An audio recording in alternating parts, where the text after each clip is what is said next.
کسی کو مت پکارو کسی مدد کے لیے سوائے اللہ. وَأَنَّ الْمَسَاجِدَ لِلَّهِ فَلَا تَدْعُوا مَعَ اللَّهِ أَحَدًا.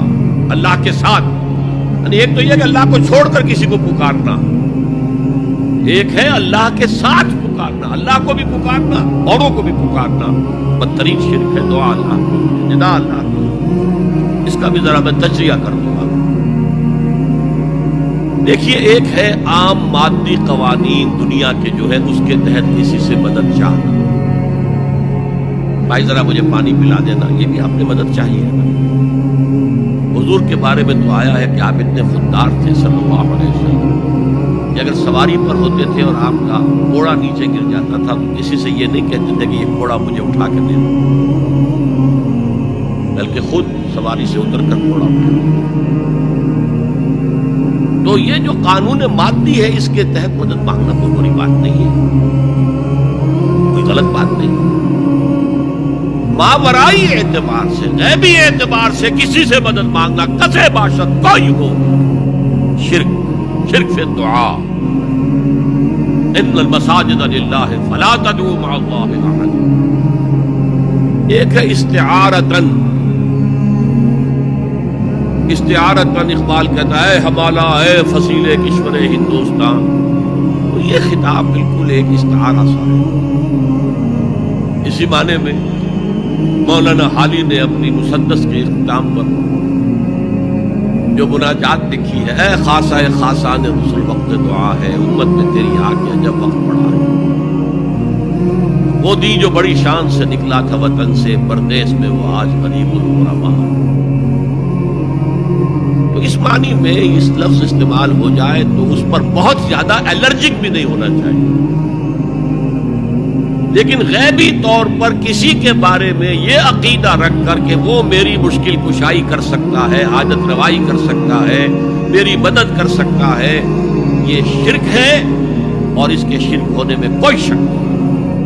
ان المساجد للہ فلا تدعوا مع اللہ احد. آپ دیکھیے ہمارے یہ فرشتے یہاں بیٹھے ہیں نا، ہم کہہ سکتے ہیں ذرا بھائی میرا یہ کام کرتے نا؟ نہیں کہہ سکتے. جبرائیل کو پکار سکتے ہیں، اے جبرائیل ذرا میرا یہ کام کر دے. وہ عالم غیب کی شے ہے. کسی ولی اللہ کی روح کو پکار کر کہنا کہ میری یہ مشکل دور کر دے، نہیں. اللہ سے کہیں، اللہ کو پکارے، اللہ جس کے ذریعے سے چاہے آپ کی ضرورت پوری کر دے. ہم نہ فرشتے کو پکار سکتے ہیں اور نہ کسی ولی اللہ کو پکار سکتے ہیں. پکارو اللہ کو. قال ربكم ادعوني استجب لكم ان الذين يستكبرون عن عبادتي سيدخلون جهنم داخرين. تمہارا رب کہتا ہے مجھے پکارو، مجھ سے مانگو، میں تمہیں دوں گا، تمہاری دعا سنوں گا، قبول کروں گا. اور جو بربنائے تکبر مجھ سے نہیں مانگتے وہ جہنم میں داخل ہوں گے، ذلیل و خوار ہوں گے. حضور نے ایک بات مجھے مطلب یاد نہیں ہے، بہت پیاری فرمائی. دیکھو انسانوں سے تم مانگتے ہو کچھ تو ایک دفعہ تو اس کے ماتھے پر تیوری پر بل پڑ ہی جاتا ہے، یہ کیوں میرے سامنے ہاتھ سوال کیا، کیوں مجھے سے مانگا، چلیے بعد میں کچھ وہ دے ہی دے. ناگوار گزرتا ہے. ارے اس سے مانگو جو کہتا ہے کہ مجھ سے مانگو اور میں دوں گا. وہ نہ مانگنے پہ ناراض ہے، اس سے نہیں مانتے.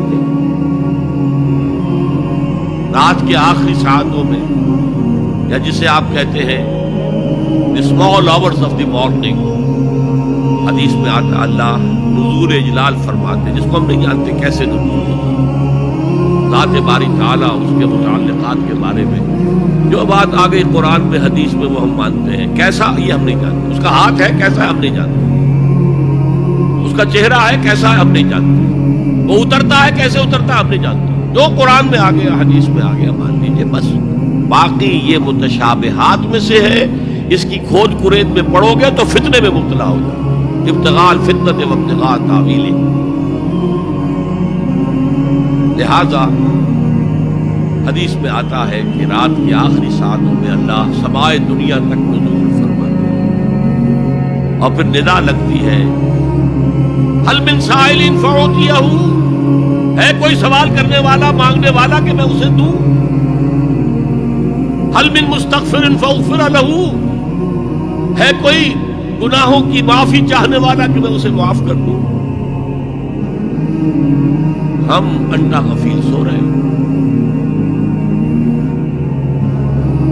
ہم تو مائل بکرم ہیں، کوئی سائل ہی نہیں، راہ دکھلائیں کسے، رہنم منزل ہی نہیں، راہ کسے دکھلائیں؟ اللہ کے راستے پر چلنے کا فیصلہ کرو، اللہ کی راہ میں جہاد کا فیصلہ کرو، پھر اللہ راستہ کھولے گا۔ والذین جاہدوا فینا لنہدینہم سبلنا، وہ لوگ کہ جو ہمارے راستے میں جہاد کریں، محنت کریں، مشقتیں کریں، ہم لازماً ان پر اپنے راستے کھولتے چلے۔